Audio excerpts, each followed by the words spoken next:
رسول اللہ صلی اللہ علیہ وسلم نے فرمایا، میری بیٹی فاطمہ انسانی حور ہے جس نے کبھی گندگی کا خون نہیں دیکھا۔ ایک صحابیہ نے پوچھا کہ پھر بنا حیض کے بچے کس طرح؟ بسم اللہ الرحمن الرحیم۔ حضور نبی آخر الزمان صلی اللہ علیہ وسلم اور حضرت خدیجۃ الکبریٰ رضی اللہ تعالی عنہا کی سب سے چھوٹی صاحبزادی کا نام حضرت فاطمہ رضی اللہ تعالی عنہا تھا۔ آپ بہت لاڈلی صاحبزادی تھیں، لیکن آپ کو بچپن میں بڑے مشکل اور کٹھن حالات کا سامنا کرنا پڑا۔ ایک طرف چھوٹی سی عمر میں سر سے ماں کا سایہ اٹھ گیا تو دوسری جانب دشمنان اسلام کی طرف سے اللہ کے پیارے رسول صلی اللہ علیہ وسلم کو اذیتیں اور تکلیفیں پہنچائی جا رہی تھیں۔ کبھی ابو جہل کی سختی کی شکایت لے کر بارگاہ رسالت صلی اللہ علیہ وسلم میں حاضر ہوتی تو کبھی اپنے والد محترم صلی اللہ علیہ وسلم کے بارے میں کفار کے ناپاک منصوبے دیکھ کر اشک بہاتی، کبھی رحمت عالی میان صلی اللہ علیہ وسلم کے بابرکت کندھوں سے غلاظت دور کرنے پہنچتی۔ حضرت عبداللہ بن عباس رضی اللہ تعالی عنہ فرماتے ہیں کہ ایک دن حضرت فاطمہ الزہرا رضی اللہ تعالی عنہا سرکار علی وقار صلی اللہ علیہ وسلم کی بارگاہ میں ایسے تشریف لائیں کہ آپ کی چشمان کرم سے آنسو روا تھے۔ غمخوار امت صلی اللہ علیہ وسلم نے اس کا سبب پوچھا تو فرمایا، ابا جان میں کیوں نہ روں؟ کفار قریش کا ایک گروہ حجر اسود کے پاس لات و عزیٰ اور منات کی قسمیں کھا رہا ہے کہ اگر آپ صلی اللہ علیہ وسلم کو دیکھ لیا تو شہید کر دیں گے، اور ان میں کوئی شخص ایسا نہیں کہ جس نے آپ صلی اللہ علیہ وسلم کے مقدس خون سے اپنا حصہ پہچانا نہ ہو۔ اس پر آپ صلی اللہ علیہ وسلم نے ارشاد فرمایا، میری بیٹی وضو کا برتن لے کر آؤ۔ چنانچہ آپ صلی اللہ علیہ وسلم نے وضو فرمایا اور مسجد کی طرف روانہ ہو گئے۔ جب کفار قریش نے رسول اللہ صلی اللہ علیہ وسلم کو دیکھا تو بول اٹھے، یہ رہے وہ۔ پھر ان کے سر جھک گئے اور ان کی تھوڑیاں ان کے سامنے ساکت ہو گئیں، یہ اپنی آنکھ تک نہ اٹھا سکے۔ رسول اللہ صلی اللہ علیہ وسلم نے ایک مٹھی میں خاک لے کر ان پر ماری اور ارشاد فرمایا، چہرے بگڑ گئے تو جس شخص کو ان میں سے کوئی کنکری لگی وہ بدر کے دن کفر کی حالت میں قتل کر دیا گیا۔ خواتین اسلام کے لیے سیدہ کائنات رضی اللہ تعالی عنہا کی ذات بابرکت اسی طرح اسوہ کامل ہے جس طرح نبی اکرم صلی اللہ علیہ وسلم کی ذات کو اللہ تعالیٰ نے پوری کائنات کے لیے اسوہ حسنہ قرار دیا ہے۔ آپ تسلیم و رضا کی کھیتی کا حاصل اور مسلمان ماؤں کے لیے مکمل اور اعلیٰ ترین نمونہ ہیں۔ دختران اسلام ہر شعبہ زندگی میں اپنے آپ کو حضرت سیدہ فاطمہ الزہرا رضی اللہ تعالی عنہا کی حیات مقدسہ کے آئینے میں دیکھیں تو ایک مثالی بیٹی، بہن، بیوی اور ماں کی خصوصیات درجہ کمال پر ملتی ہیں۔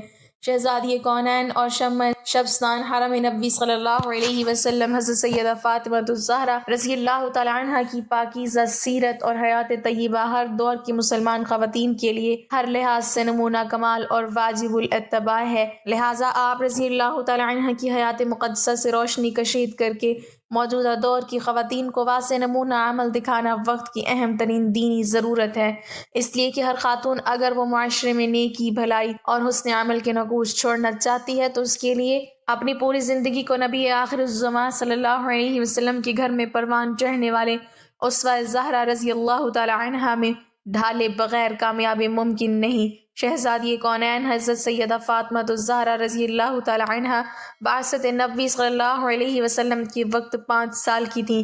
اس عمر میں بالعموم ہر بچہ خارجی حالات و واقعات کا شعور رکھتا ہے، گویا فاران کی چونٹیوں سے چمکنے والا آفتاب نبوت جس کی کرنوں نے پوری انسانیت کو یکسر بدل کر رکھ دیا، اس کی پہلی جھلک سے مستفیض ہونے والے چند خوش قسمت نفوس میں آپ رضی اللہ تعالی عنہا بھی شامل تھیں۔ نبی اکرم صلی اللہ علیہ وسلم جب غار حرا سے کئی دنوں بعد لوٹتے ہوں گے تو یقیناً ننھی سیدہ توڑ کر دروازے پر آپ صلی اللہ علیہ وسلم کا استقبال کرتی ہوں گی اور سرور کائنات صلی اللہ علیہ وسلم لپک کر ان کو اپنے منور سینے سے لگاتے ہوں گے۔ یوں ابتدائے وحی اور اس کی جملہ کیفیات نہ صرف آپ نے ملاحظہ فرمائیں بلکہ تجلیات الہیہ کو بالواسطہ جذب کرنے کا موقع بھی ملتا رہا۔ نیز اسلام کی خاتون اول حضرت خدیجہ الکبریٰ رضی اللہ تعالی عنہا کی تربیت نے بھی آپ کی زندگی پر گہرے اثرات ثبت کیے۔ حضرت سیدہ فاطمہ الزہرا رضی اللہ تعالی عنہا اپنے اخلاق، ذات و صفات، عبادات اور قول و فعل میں رسول خدا صلی اللہ علیہ وسلم کے ساتھ سب سے زیادہ مشابہ تھی۔ ایسا کیوں نہ ہوتا، آپ رضی اللہ تعالی عنہ بچپن سے لے کر تعدیم زیست حضور صلی اللہ علیہ وسلم کے جتنے قریب رہی ہیں، اس کا لازمی تقاضا بھی یہی تھا، اور پھر آپ ہی سے حضور صلی اللہ علیہ وسلم کا نسب مبارک آگے چلنا تھا۔ اس لیے قدرت نے آپ کو رسالت محمدی صلی اللہ علیہ وسلم کا مکمل پرتو بنا دیا تھا۔ یہی حالت سیدنا امام حسن، سیدنا امام حسین رضی اللہ تعالیٰ عنہما اور بقیہ ائمہ اہل بیت کی تھی۔ جس کو بھی دیکھیں وہ قول و عمل میں حضور صلی اللہ علیہ وسلم کی مکمل شبہ لگتا تھا۔ حضرت سیدہ فاطمہ رضی اللہ تعالیٰ عنہ نے مبتغ فیض صلی اللہ علیہ وسلم سے فیوضات ظاہری و باطنی کے علاوہ ذہانت کا وافر حصہ پایا تھا، اس لیے ہر ذہین بچے کی طرح آپ بے مظاہر قدرت کو دیکھ کر اس کے خالق کا سراغ لگاتی تھیں۔ حضرت سیدہ فاطمہ الزہرا رضی اللہ تعالیٰ عنہ کی ساری زندگی فکر و فاقہ اور تنگ دستی میں گزری۔ کونین کے مالک کی لاڈلی 2 اور 3 دن کچھ کھائے پیے بغیر گزار دیتی، لیکن حرف شکایت زبان پر نہ لاتی۔ حضرت علی مرتضیٰ رضی اللہ تعالیٰ عنہ دینی فرائض سے فرصت پا کر محنت مزدوری کرتے، جو ملتا وہ لا کر سیدہ کائنات رضی اللہ تعالیٰ عنہ کے ہاتھ میں رکھ دیتے، اور آپ رضی اللہ تعالیٰ عنہ اسے صبر و شکر کے ساتھ قبول فرما لیتی۔ کبھی ایسا نہیں ہوا کہ فکر و تنگ دستی آپ دونوں کے خوشگوار تعلقات پر اثر انداز ہوئی ہوں۔ تنگ دستی پر صبر و ضبط کر لینا شاید آسان ہو، لیکن اس حالت پر راضی اور خوش ہو کر اللہ کا شکر ادا کرتے رہنا اور چہرے پر کبھی ناگواری کے آثار تک نہ لانا بہت بڑے حوصلے اور پختہ کردار کی علامت ہے۔ حضرت علی مرتضیٰ رضی اللہ تعالیٰ عنہ فرماتے ہیں، فاطمہ رضی اللہ تعالیٰ عنہ جس طرح اللہ تعالیٰ کی عبادت کو فریضہ سمجھتی تھیں، اسی طرح میری اطاعت بھی کرتی تھی۔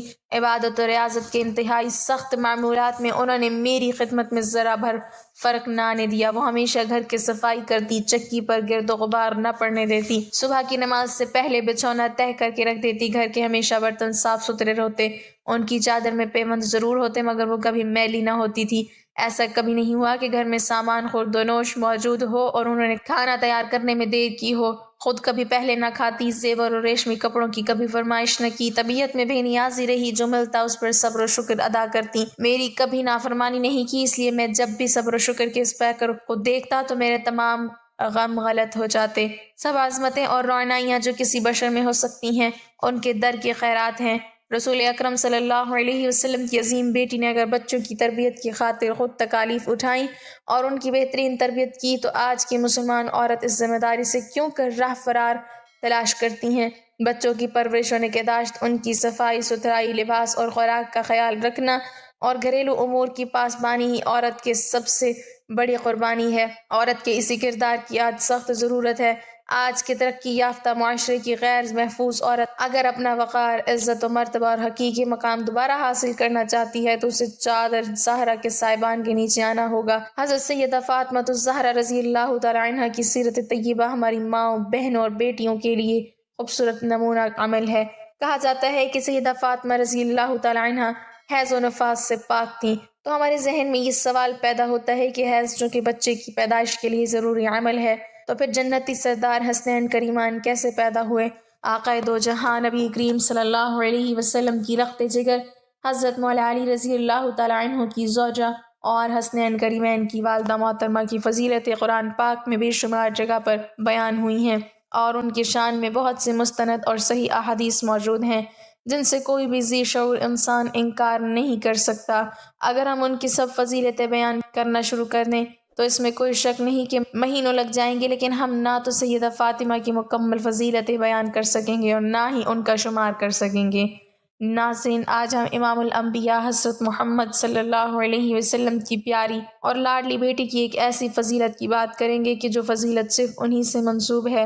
یہ ایک ایسی فضیلت ہے کہ پوری کائنات میں صرف یہ فضیلت ایک ہی عورت کو حاصل ہوئی۔ ویسے تو سارے اہل بیت کی پاکی اور طہارت کے متعلق بے شمار احادیث مبارکہ ہیں، لیکن جگر گوش رسول حضرت فاطمہ رضی اللہ تعالیٰ عنہ ایسی پاک باز عورت تھیں کہ اللہ تعالیٰ نے ان سے حیض و نفاس کو بھی دور رکھا۔ سبحان اللہ۔ مسلم شریف کی حدیث ہے جس کو امام احمد بن حنبل اور امام نسائی نے بھی نقل کیا ہے۔ روایت کچھ اس طرح ہے، حضرت صفیہ بنت شیبہ روایت کرتی ہیں کہ حضور نبی کریم صلی اللہ علیہ وسلم صبح کے وقت باہر تشریف لائے۔ آپ صلی اللہ علیہ وسلم نے ایک چادر اوڑھ رکھی تھی جس پر سیاہ اون کے کجاووں کے نقش بنے ہوئے تھے۔ حضرت حسن بن علی رضی اللہ تعالیٰ عنہ آئے تو آپ صلی اللہ علیہ وسلم نے انہیں اس چادر میں داخل کر لیا۔ پھر حضرت حسین رضی اللہ تعالیٰ عنہ آئے اور ان کے ہمراہ چادر میں داخل ہو گئے۔ پھر سیدہ فاطمہ رضی اللہ تعالیٰ عنہ آئیں اور آپ صلی اللہ علیہ وسلم نے ان کو بھی اس چادر میں داخل کر لیا۔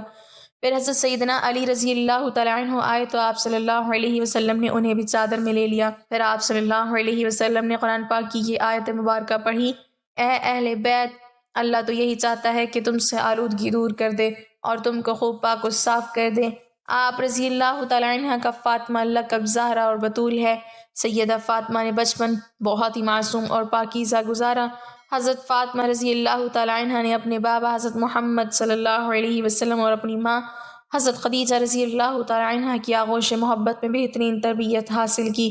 سیدہ فاطمہ رضی اللہ تعالیٰ عنہ ہر وقت اللہ تعالیٰ کی عبادت میں مشغول رہتی تھیں۔ آپ رضی اللہ تعالیٰ عنہ دوسری عام لڑکیوں کی طرح کھیل کود میں وقت ضائع نہیں کرتی تھیں۔ آپ کو لوگ عابدہ، زاہدہ اور طاہرہ کے نام سے جانتے تھے۔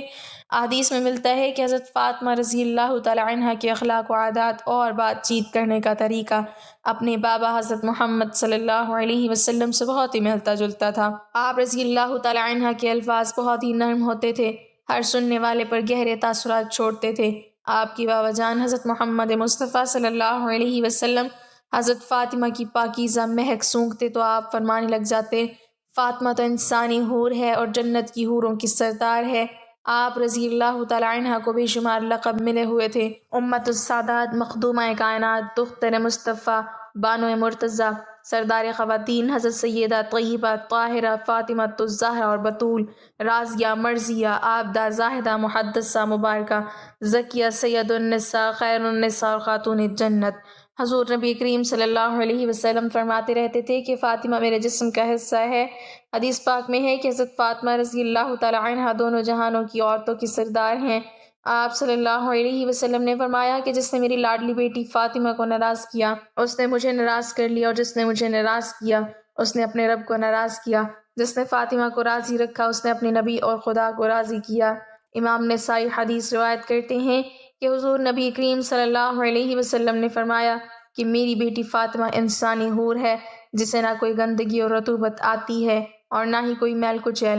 حضرت علامہ جلال الدین سیوطی رحمۃ اللہ علیہ لکھتے ہیں کہ جب بھی حضرت فاطمہ رضی اللہ تعالیٰ عنہ کے ہاں بچہ پیدا ہوتا تو وہ ایک گھڑی کے بعد ہی نفاس سے پاک ہو جاتی، یہاں تک کہ ان کی نماز بھی قضا نہ ہوتی، اسی لیے ان کا نام بھی زہرا رکھا گیا۔ حضرت سیدنا علامہ علاء الدین علی متقی ہندی خاتون جنت کی شان عظمت میں حدیث پاک نقل کرتے ہیں کہ حضور نبی کریم صلی اللہ علیہ وسلم نے ارشاد فرمایا، میری بیٹی فاطمہ انسانی شکل میں حوروں کی طرح حیض و نفاس سے پاک ہیں۔ اور حدیث میں ہے، حضرت علی رضی اللہ تعالیٰ عنہ سے روایت ہے کہ میں نے اللہ کے رسول صلی اللہ علیہ وسلم سے عرض کیا، یا رسول اللہ صلی اللہ علیہ وسلم، آپ نے بطول نام کیوں رکھا؟ تو آپ نے فرمایا، ایک حضرت مریم بطول تھیں اور دوسری فاطمہ بطول ہیں۔ بطول وہ ہے جس نے سرخی نہ دیکھی۔ اللہ تعالیٰ نے حضرت محمد صلی اللہ علیہ وسلم سے وعدہ کیا کہ میں حضرت فاطمہ کو تمام غلاظتوں سے پاک و صاف رکھوں گا۔ یہی وجہ ہے کہ اللہ تعالیٰ نے حضرت فاطمہ کو ہر قسم کی گندگی سے پاک اور صاف رکھا تھا۔ حضرت فاطمہ اپنے بابا آقائے دو جہاں حضرت محمد صلی اللہ علیہ وسلم سے بہت ہی مشابہت رکھتی تھیں۔ آپ جب چلتی تھیں تو دیکھنے والے کو حضرت محمد صلی اللہ علیہ وسلم کی یاد آ جاتی تھی۔ آپ کا لہجہ، بات کرنے کا طریقہ، کھانا پینا، اٹھنا بیٹھنا اپنے والد گرامی جیسا تھا۔ اکثر لوگوں کے ذہن میں یہ سوال پیدا ہو رہا ہوگا کہ جب سیدہ فاطمہ رضی اللہ تعالیٰ عنہ حیض و نفاس سے پاک تھیں تو پھر ان کی اولاد کیسے ہوئی؟ حیض اصل میں ایک طبیعیاتی مضر ہے جس سے ہر مہینے عورت بلوغت سے سریاس تک دوچار ہوتی ہے۔ اسی حیض کے خون سے ہی بچے کی پرورش کی جاتی ہے۔ یہ اللہ تعالیٰ کا نظام ہے، لیکن یہاں بات اس خاندان کی ہو رہی ہے کہ جن کے لیے اللہ پاک نے یہ کائنات بنائی۔ اس لیے جب بات تخلیق کائنات حضور اکرم صلی اللہ علیہ وسلم کی بیٹی کی ہو تو اللہ پاک نے اس کائنات کے نظام کو ہی بدل کے رکھ دیا۔ جیسے اللہ نے بغیر ماں باپ کے حضرت آدم علیہ السلام اور اماں حوا کو پیدا کیا، جیسے عیسیٰ علیہ السلام کو اللہ نے بغیر باپ کے پیدا کیا، جیسے سیدنا اسماعیل علیہ السلام کی جگہ پر بغیر ماں باپ کے دمبا پیدا ہوا، جیسے اللہ پاک نے دو پہاڑوں کے درمیان ایک اونٹنی کو حضرت صالح علیہ السلام کے لیے پیدا کیا، اسی طرح اللہ پاک نے اپنے آخری اور لاڈلے نبی کو یہ فضیلت دی کہ ان کی بیٹی کو ہر طرح کی گندگی سے پاک رکھے اور بغیر حیض و نفاس کے حسنین کریمین کو پیدا فرمایا۔ آئیے ناظرین، دعا کرتے ہیں کہ ہم آج سے اپنی زندگی کو خاتون جنت کی سیرت طیبہ پر عمل کرتے ہوئے گزاریں گے، اپنے والدین کی آنکھوں کی ٹھنڈک بنیں گے اور ہر ایک کے ساتھ حسن سلوک سے پیش آئیں گے۔ اللہ پاک ہمیں عمل کی توفیق عطا فرمائے اور ہمارا خاتمہ ایمان پر فرمائے، آمین۔ ناظرین، کمنٹ باکس میں اللہ تعالیٰ کے 99 ناموں میں سے ایک نام ضرور ٹائپ کریں۔